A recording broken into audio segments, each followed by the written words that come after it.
Hi, I'm Skylar. I'm here with Morgan and Alex, and we are here to discuss how occupational therapy can be beneficial to the Disability Resource Center at Eastern Michigan University. The DRC vision is that the DRC staff is dedicated to providing access to students, faculty, and staff with resources to educate and create equitable campus experience for the EMU community.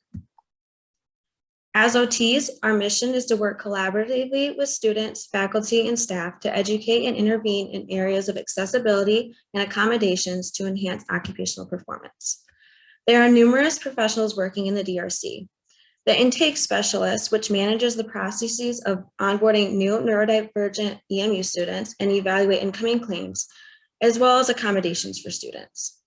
The director supervises faculty, oversees processes, organizes the resource center, and makes sure faculty are following the appropriate protocols.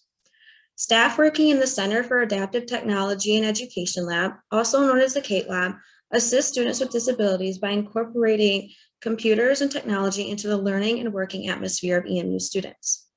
The case managers write up letters of accommodation, guide students and persons to resources, and describe the process of getting accommodations. The graduate assistant sends out information regarding the DRC, such as scholarship opportunities, extra resources, general projects, and alternative media. Lastly, the senior secretary handles all communication, such as incoming phone calls. Some of the popular populations that the DRC works with include ADHD, autism spectrum disorder, and some individuals with mental illness. Some areas of occupational deficit that are experienced by these individuals include time management, social and occupational participation, and reduced or limiting environmental and social barriers. There are others included here on the slide, but the key thing about getting accommodations, however, is that they must self-identify as needing accommodations. Some of the accommodations that the DRC provide include test-taking accommodations such as increased testing time, classroom environment modifications like reduced distractions and special seating, and technology supports like note-taking services like Grammarly. There are also many other accommodations that they provide, which are listed here as well.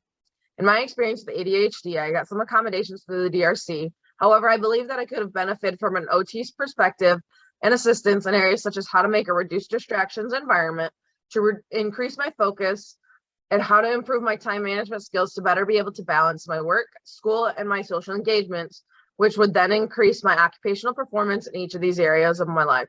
The picture included is a college professor standing in front of the classroom teaching her students.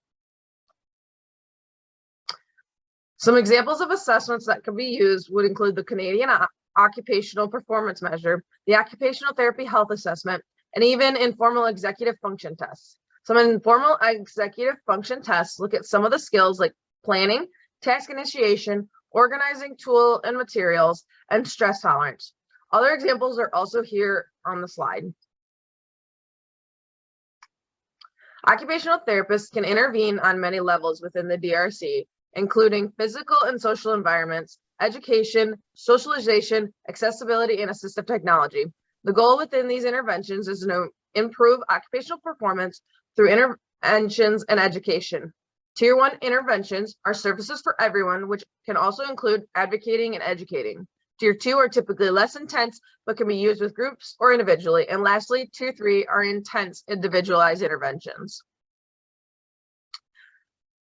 Going up the tiers, we have some examples listed here on the slide, including Tier 1 supports like creating more ergonomically friendly classrooms for all, or educating staff and students on interaction and communication strategies to improve social communication for all.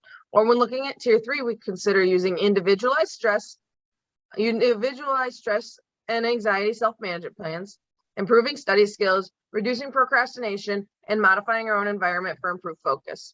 Some of the interventions listed above can be applied in both general population or individually, depending on how the intervention is executed. An example of this would be modifying the environment.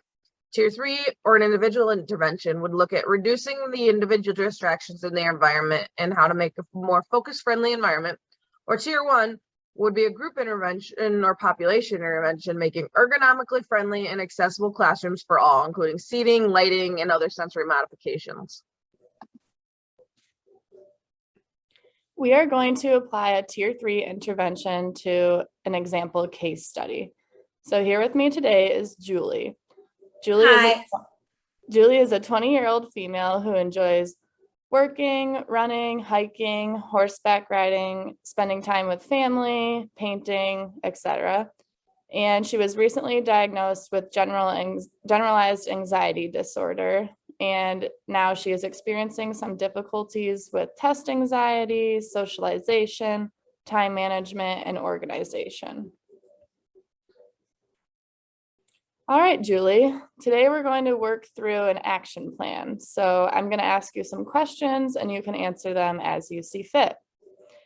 So the first thing I want to identify is what you want to accomplish. I think my biggest problem area is probably reducing my test anxiety.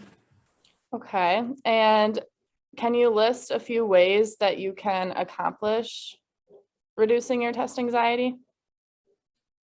I could study in advance, so that way there's less cramming. I could also study with a friend. I think that would really help.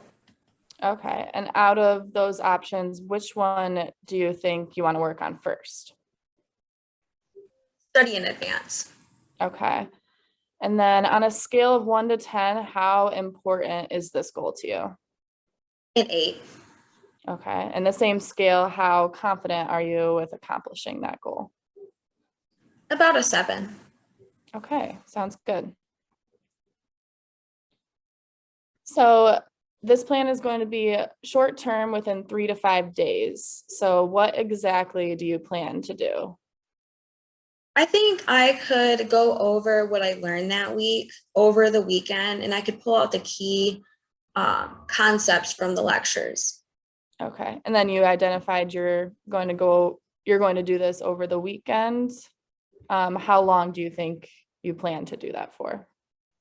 So it'll either be on Saturday or Sunday, maybe both, for 1 to 2 hours Okay, overall. and how often do you plan to do that?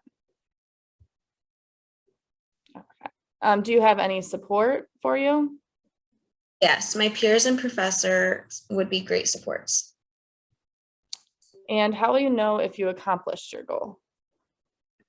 I'll know when I've accomplished it if I sat down for at least an hour over the weekend so I could go over my notes and highlight important concepts. All right, sounds good. I look forward to hearing how this plan works out for you. Fast forward 1 week. Hi, Julie. How did you do with your action plan? I did okay. I only took notes for 30 minutes, but I didn't highlight anything because I didn't really know what was important. Okay, so what kind of changes do you need to make? I think I need to reach out to my professors or peers to see if they can help me identify these concepts. It also might be beneficial to break up the amount of time I'm sitting and reading because I really hate sitting for long periods of time. Those are good ideas. I think those will be good steps to help you accomplish that goal. And then lastly, how are you going to reward yourself for accomplishing the goal? Eating a piece of my favorite dessert, I love strawberry shortcake. All right, sounds good. End of case study.